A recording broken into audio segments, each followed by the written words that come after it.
ദൈവത്തിന് മഹത്വം.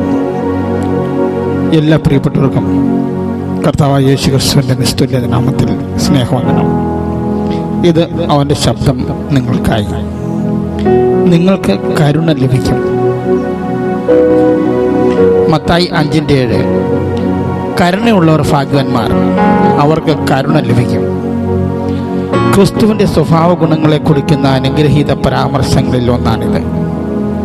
മത്തായി 5:3 മുതൽ 12 വരെയുള്ള വാക്യങ്ങളിലാണ് ഈ ഗുണങ്ങളെ കാണുന്നത്. നിങ്ങളെ നിങ്ങളാക്കുന്ന അല്ലെങ്കിൽ നിങ്ങളെ ശിഷ്യനാക്കുന്ന സ്വഭാവ വിശേഷങ്ങൾ.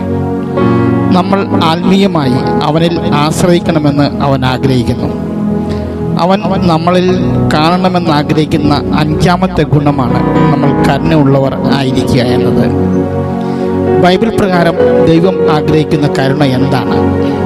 അത് ഒരാളുടെ ആവശ്യം കാണുകയും അയാളോട് ദയ തോന്നുകയും ആ ആവശ്യം നിറവേറ്റാൻ എന്തെങ്കിലും ചെയ്യുകയുമാണ്.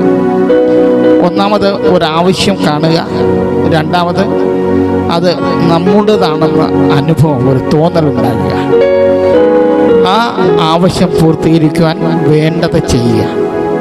നല്ല ശമരിയക്കാരൻ്റെ കഥയെ കരുണ എന്താണെന്ന് വ്യക്തമാക്കുന്നതാണ്. ലൂക്കോസ് 10:30 മുതൽ 37 വരെ. 10:33 വാക്യത്തിൽ ശമരിയക്കാരൻ കണ്ട് മനസ്സലിഞ്ഞു, അരികെ ചെന്നു എണ്ണയും വീഞ്ഞും പകർന്നു അവൻ്റെ മുറിവുകളെ കെട്ടി അവനെ തൻ്റെ വാഹനമൃഗത്തിൽ കയറ്റി വഴിയമ്പലത്തിലേക്ക് കൊണ്ടുപോയി രക്ഷ ചെയ്തു.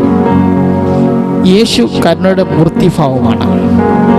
യേശു കരുണയുടെ ഈ നിർവചനം പോലെയാണ് ജീവിച്ചത്. അനേക വാക്യങ്ങൾ ഇതിന് തെളിവായിട്ടുണ്ട്. മത്തായി 9:36. പുരുഷാരത്തെ കണ്ടു, അവൻ മനസ്സലിഞ്ഞു.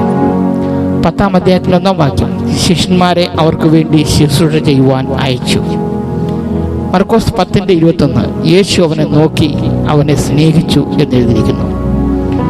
ലൂക്കോസ് 15-ാം അധ്യായത്തിൽ 20-ാം വാക്യത്തിൽ മുടിയപുത്രൻ്റെ അപ്പനിലൂടെ യേശു പറയുന്നു, അപ്പൻ അവനെ കണ്ടു, മനസ്സലിഞ്ഞു, ഓടിച്ചെന്നു, കെട്ടിപ്പിടിച്ചു, അവനെ ചുംബിച്ചു.